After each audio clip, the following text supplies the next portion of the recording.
하나님께서 오늘도 우리에게 흡족한 은혜를 주실 줄 믿습니다. 지난주일 담임 목사님 설교 때 잠시 인용되었던 인순이 가수의 아버지라는 노래처럼 대중가요도 신앙인이 작사를 하였든 그렇지 않았든 또 마음으로 철학을 가지고 쓴 가사라면 단순히 유행 가사를 넘어서 우리에게 때로는 메시지를 주기도 하고 또 우리에게 공감을 주기도 합니다.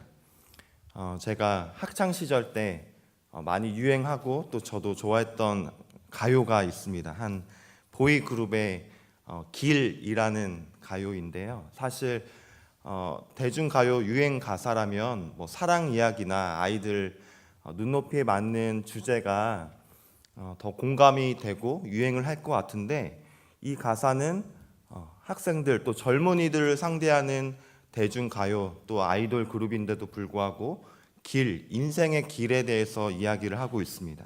제가 앞부분의 가사만 잠시 읊어드리겠습니다. 시가 아닙니다. 제가 가사만 좀 점잖게 읽어드리겠습니다. 내가 가는 이 길이 어디로 가는지, 어디로 날 데려가는지, 그곳은 어딘지 알 수 없지만 오늘도 난 걸어가고 있네. 사람들이 길이 다 정해져 있는지 아니면 자기가 자신의 길을 만들어가는지 알 수 없지만 이렇게 또 걸어가고 있네. 이렇게만 들으니까 정말 하나의 시편 같죠? 내가 가는 이 길이 어디로 가는지 알 수 없지만 오늘도 난 걸어가고 있네. 사람들은 길이 다 정해져 있는지 아닌지 알 수 없지만 오늘도 또 걸어가고 있네 라고 이야기하고 있습니다. 그렇습니다. 사람의 인생은 한편으로 하나의 길, 여행이라고 생각을 합니다. 하지만 그 여행이라는 인생의 길을, 그 방향과 끝을 다 알고 인생을 살아가는 사람은 없을 것입니다. 장성한 장년이든 노인이든 어린이든 청소년이든 그 인생이라는 길목 앞에서 누구나 때로는 두려움과 때로는 자신감 없음과 때로는 어려움을 느끼기도 합니다. 사실 오늘 본문에 나온 성경의 위대한 인물들도 마찬가지였습니다. 오늘 본문은 하나님께서 특별히 예레미야를 선지자로 부르시는 장면이 소개되고 있습니다. 예레미야는 주님의 부르심에 대해서, 또한 앞으로 자신이 감당해야 되고 나아가야 될 길에 대해서 몹시 두려워하고 불안해하는 모습을 볼 수가 있습니다. 오늘 본문 1장 6절에 보면 내가 이르되 슬프도소이다 주 여호와여 보소서 나는 아이라 말할 줄을 알지 못하나이다 하니, 여러분, 예레미야가 누구입니까? 특별히 여러 선지자 중에서도 눈물의 선지자로 불리기도 하는데요. 예레미야는 이스라엘 향한 하나님의 경고와 심판의 메시지를 전하면서 그 누구보다도 애통하고 통곡하며 온 마음을 다해 하나님의 마음을 품고 하나님의 메시지를 전했던 선지자였습니다. 그런데 그러한 예레미야도 처음 하나님께 부르심을 받은 그 길목 앞에서는 자신이 앞으로 나아가야 될 그 길에 대해서 마땅히 감당해야 되고 헤쳐나가야 할 그 순간 몹시 괴로워하며 슬픔과 불안을 호소하고 있습니다. 하나님, 저 못하겠습니다. 저는 아이와 같이 연약함 투성입니다. 말도 잘 하지 못하고 지혜도 부족하고 제가 저를 볼 때는 못난 것 투성인데 제가 어떻게 이 막대한 사명을 감당할 수 있겠습니까? 이 인생의 길목 앞에서, 이 사명 앞에서 저는 슬픕니다. 저는 눈물이 납니다. 불안하고 두렵습니다. 라고 고백하고 있습니다. 사실 이 예레미야 고백은 신앙인으로 살아가지만 동시에 우리의 고백, 우리의 마음과도 같지 않은가 생각이 듭니다. 삶의 여러 길목 앞에서, 인생의 여러 시작과 가정의 순간순간마다 우리도 예레미야처럼 이러한 마음의 고백이 나타날 때가 있습니다. 하나님, 저 두렵습니다. 막막합니다. 슬픕니다. 한숨이 나오기도 합니다. 어찌해야 할지 잘 모르겠습니다. 저에게는 이런 모습이 있어서 참 두렵고 모자람 생각만 듭니다. 그래서 하나님, 사실 저 자신이 없습니다. 제가 어떻게 나아가야 할지 잘 모르겠습니다. 이러한 고백을 하는 우리에게, 또한 본문의 예레미야에게 주시는 하나님의 말씀을 통해서 우리에게 다가오시는 주님의 말씀과 음성을 느끼시기를 바랍니다. 첫째로, 하나님은 우리 인생에 가는 걸음을 아시는 분이십니다. 예레미야에게 그렇게 고백한 예레미야에게 하나님은 1장 7절에서 이렇게 말씀하십니다. 우리 본문 예레미야 1장 7절의 말씀을 다시 한번 합독하겠습니다. 여호와께서 내게 이르시되 너는 아이라 말하지 말고 내가 너를 누구에게 보내든지 너는 가며 내가 내게 무엇을 명령하든지 너는 말할지니라. 아멘. 너는 아이라 말하지 말고, 부족하다고 연약하다고 말하지 말고, 못났다 말하지 말고, 두렵다 말하지 말고, 내가 보내는 곳으로 가라. 내가 명령하는 대로 행하라. 너의 가는 걸음걸음, 그 걸음을 내가 안하니 내가 인도하는 대로, 내가 말하는 대로 너는 갈지어다 라고 주님이 말씀하고 계십니다. 내 말에 귀를 기울여서 한 걸음 한 걸음 나아가라 라고 주님은 우리에게 말씀하고 계십니다. 제가 일전에 다른 설교의 자리에서도 잠시 언급을 한 것 같은데요, 제가 신학을 배울 때 그 선교 파송 동아리 활동을 잠시 가졌었는데요, 그때 방문하셨던 몇십 년 선배 선교사님께서 그 선교 이야기를 들려주셨던 적이 있습니다. 아프리카 오지에 가셔서 뭐 100여 개 선교 교회를 세우셨던 분이셨는데, 아프리카에서 목자들에 대한 이야기를 잠시 나눠주셨습니다. 목자들이 그 계절에 따라 양들을 정말 푸른 초장, 먹이가 있는 곳으로 여행을 하게 되는데, 한번 나아가면 몇 달 동안 그 여행이 시작된다고 합니다. 그런데 여행 시작할 때 기도를 해드리고 몇 달이 지난 후에 그 목자와 양 무리가 도착했는데, 처음에는 그 목자를 알아보지 못했다는 거예요. 왜 그랬을까요? 알아볼지 못할 정도로 목자는 삐짝 말라서 돌아오고 또 양은 살찌어서 돌아온 모습을 직접 목도했다고 합니다. 목자가 누구입니까? 목자는 양을 살찌우고 양을 좋은 곳으로 인도하는 사람입니다.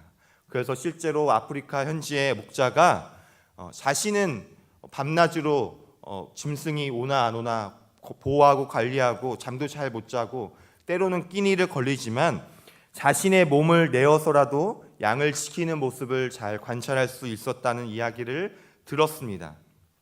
그렇습니다.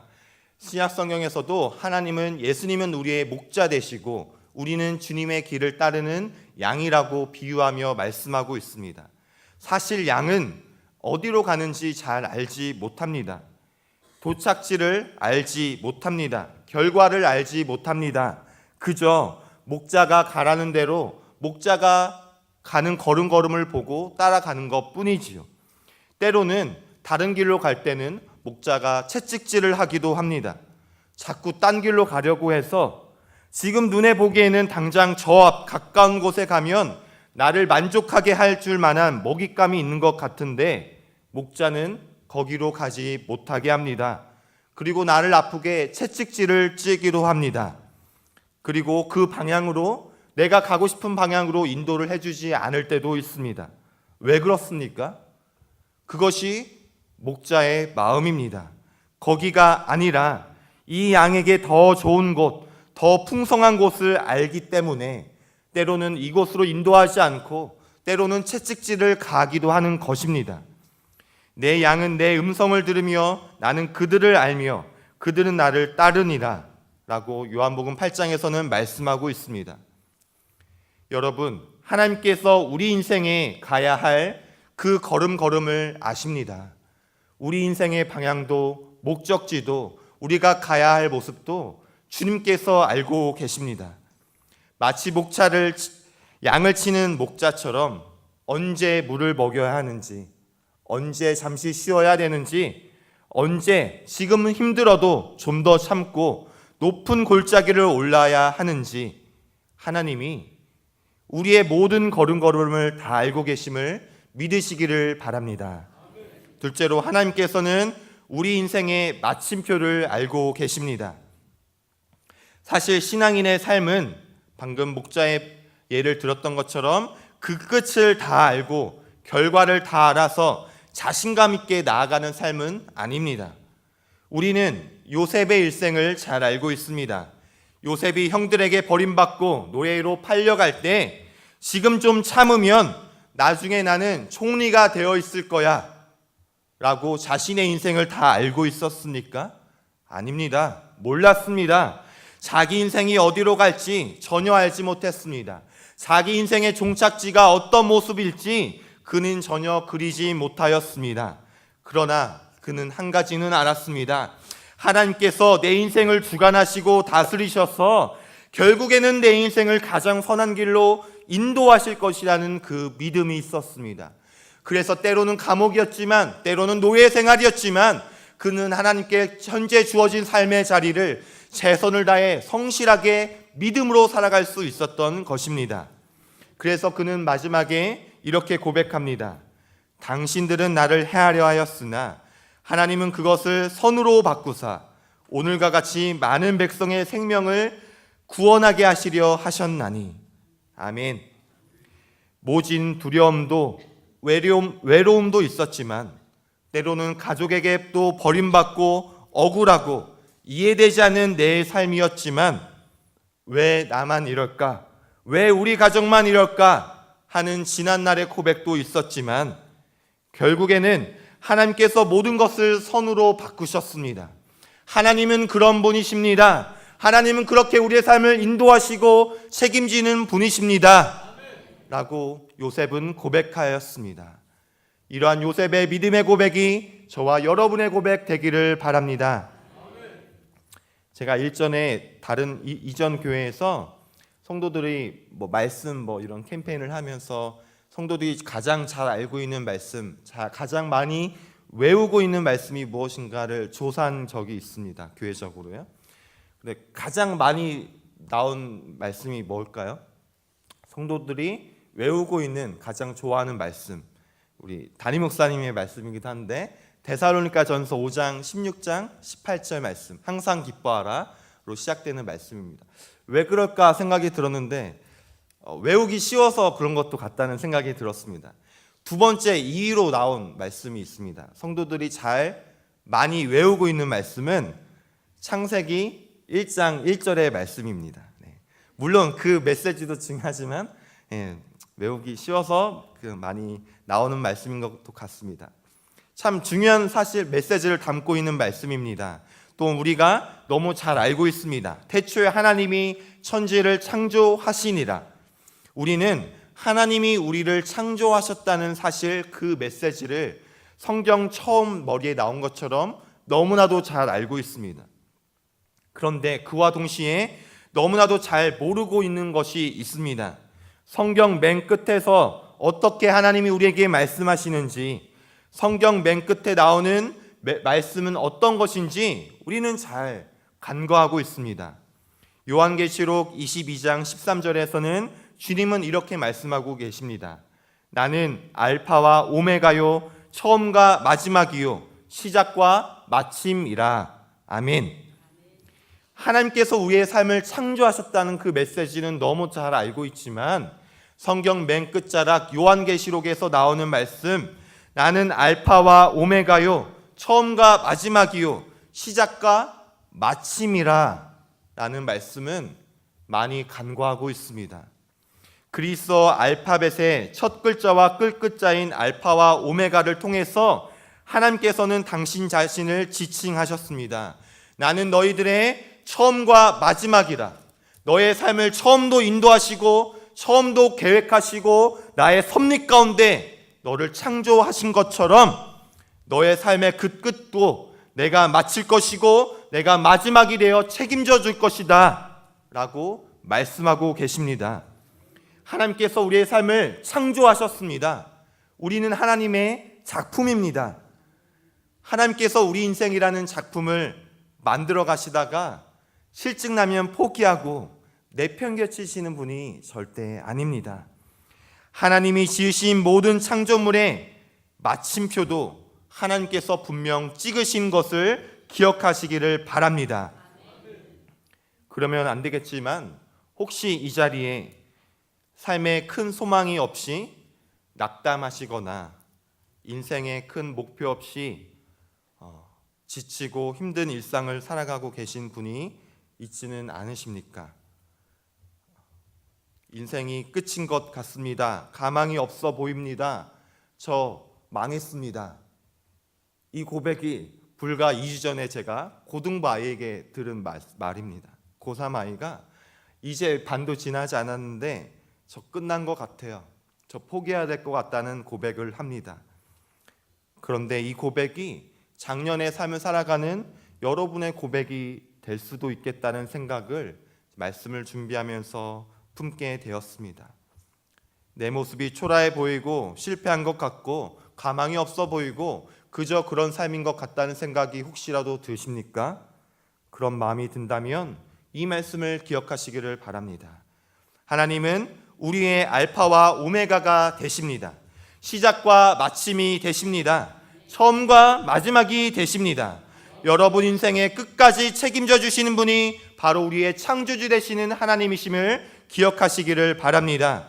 그러므로 우리는 착각하면 안 됩니다. 그리스도인은 하나님을 주인이라 고백하는 사람은 우리가 우리 인생을 포기할 권리가 없습니다.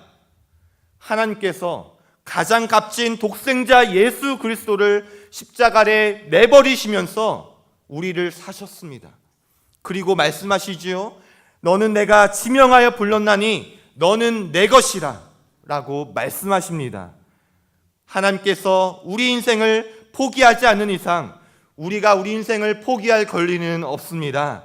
하나님께서 내 삶의 처음과 끝이 되시고 마침표를 책임져 주심을 믿으시기를 바랍니다. 마지막으로 하나님께서 우리의 모든 마음을 다 알고 계십니다.